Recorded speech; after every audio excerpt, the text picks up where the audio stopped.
வீடியோக்குள்ளே போகிறதுக்கு முன்னாடி நம்ம சேனல் இன்னும் சப்ஸ்கிரைப் பண்ணலன்னா சப்ஸ்கிரைப் பண்ணிக்கோங்க. அப்படியே பக்கத்தில் இருக்க பெல் ஐக்கானை கிளிக் பண்ணிக்கோங்க. வாங்க வீடியோக்குள்ளே போயிடலாம்.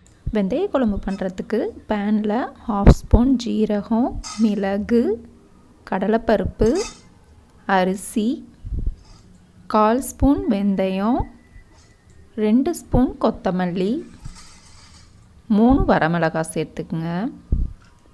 இப்போ இது எல்லாத்தையும் கலர் மாறாமல் வாசம் வர அளவுக்கு 2 நிமிஷம் நல்லா வறுத்துக்குங்க. வறுத்துட்டு ஆறுனதும் மிக்ஸி ஜாரில் மாற்றி தண்ணி எதுவும் சேர்க்காமல் பொடியை அரைச்சி எடுத்துக்குங்க. இந்த மாதிரி பொடியை அரைச்சி குழம்பு வைக்கும்போது நல்ல வாசனையாக இருக்கும். பாருங்கள், இந்த அளவுக்கு ஃபைன் பவுடராக இருக்கணும். கடாய் ஹீட் பண்ணிவிட்டு 2 ஸ்பூன் ஆயில் சேர்த்துக்குங்க. ஆயில் ஹீட் ஆனதும் 1/4 டீஸ்பூன் கடுகு, 1/4 டீஸ்பூன் வெந்தயம், கொஞ்சமாக கறிவேப்பிலை,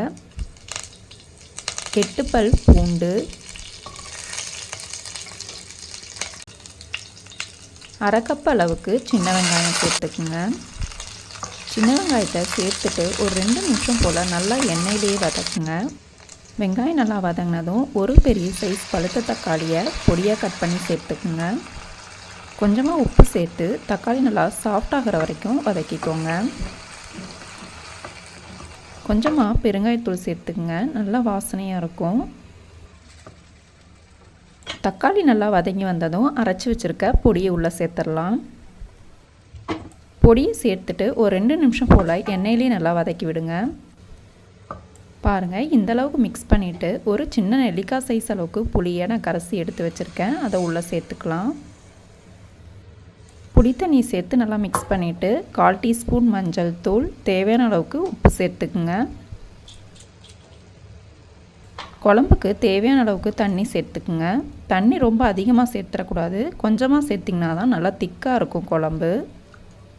தண்ணி சேர்த்து நல்லா மிக்ஸ் பண்ணிவிட்டு க்ளோஸ் பண்ணி ஒரு 2லேருந்து 3 நிமிஷம் நல்லா குக் பண்ணிங்கன்னா போதும்.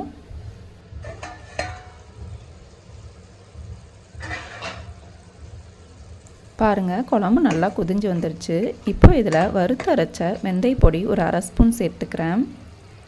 இந்த டைமில் ஃப்ரெஷ்ஷான வெந்தய பொடி சேர்க்கும் போது குழம்பு இன்னும் ரொம்ப நல்ல வாசனையாக இருக்கும். இந்த குழம்புல நான் எண்ணெய் எதுவும் அதிகமாக சேர்க்கலை. இந்த வெந்தயத்தோட வாசமே ரொம்ப டேஸ்ட்டாக சூப்பராக இருக்கும்.